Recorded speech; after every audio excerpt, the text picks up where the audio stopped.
And then there were 4 or 3. The University of the Philippines stunned Adamson 73-71 to take Game 1 of their Final Four series, while the Ateneo Blue Eagles booked a 13th UAAP Finals trip with an 80-61 demolition of FU. Here are our thoughts about the 2 games over the past weekend, November 24 and 25. Adamson is in a rut. The Falcons have lost 5 of their last 8 matches. Have they peaked? Or do they have a second wind in the offing? Whatever it is, they have to flat out play their best in a do-or-die match this Wednesday against the streaking Fighting Maroons. UAAP got the crucial inside bucket from Bright Akhuetie for a 42-40 advantage in inside points. It is slim, but it was the deciding factor.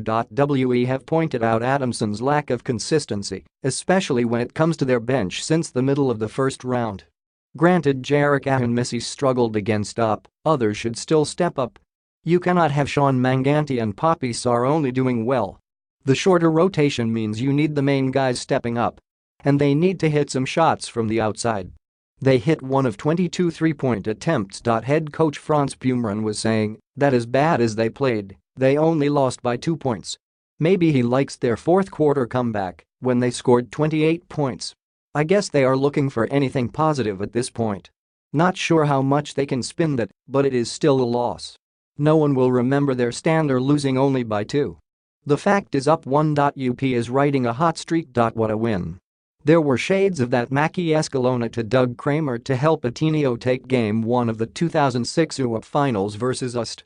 And now UP is on the cusp of its first finals berth since 1986. What I liked about their win was how they kept their head above water when Adamson made a game of it. And what a luxury it is to have a top scorer in Paul Desiderio starting, then Juan Gomez de Leon coming off the bench.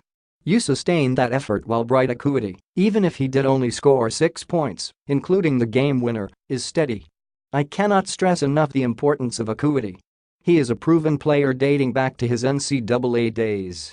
He is a total team player and a smart 1-2. But for UP to win again, they will need their big 3 of Akhuetie, Desiderio, and Juan Gomez de Leon, as they did in the last play, to perform well.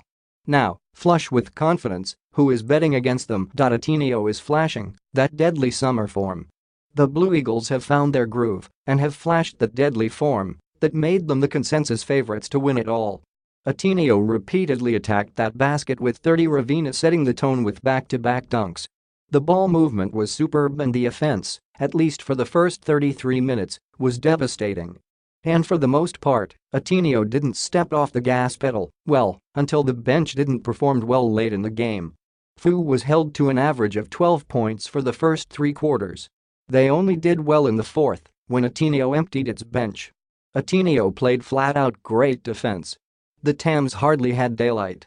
The glimmer of hope came early after Ken Tuffin and Arvin Tolentino hit triples from either side of the corner pocket to slice Ateneo's lead, 10-6.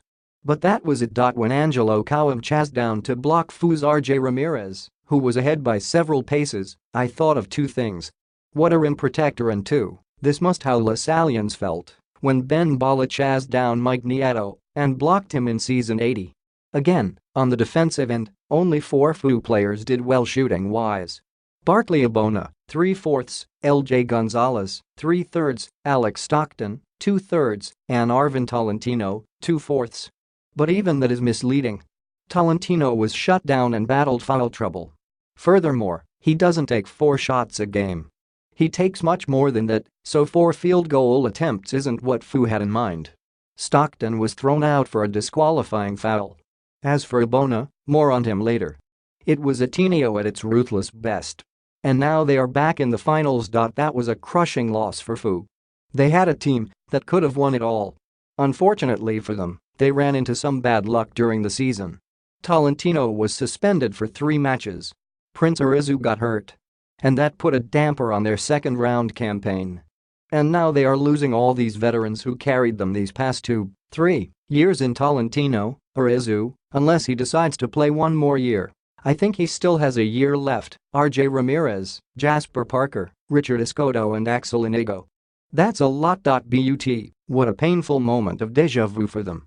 There were a few players on FU's 2010 squad that lost to Ateneo in the finals. Present at the Big Dome for the game, R.R. Garcia, Terrence Romeo, Ateneo, Roger Pogoy and Grian Mendoza. Now that team defeated Ateneo in their two elims matches, yet come the finals, they were destroyed. In Game 1, they were blown off the court, 72-49, with Eamon Monfort putting the clamps on Garcia, the league MVP, and in Game 2, Ryan Bueniff sunk them with a killer three, 65-62. And now, the memory of their scintillating first-round win is but a memory. Back to Ibona. I was surprised that he played only 16 minutes. He gave Ateneo fits early in the game. Why didn't he play alongside with Arizu, who was mostly ineffective? Well, he just got back from an injury and isn't 100%.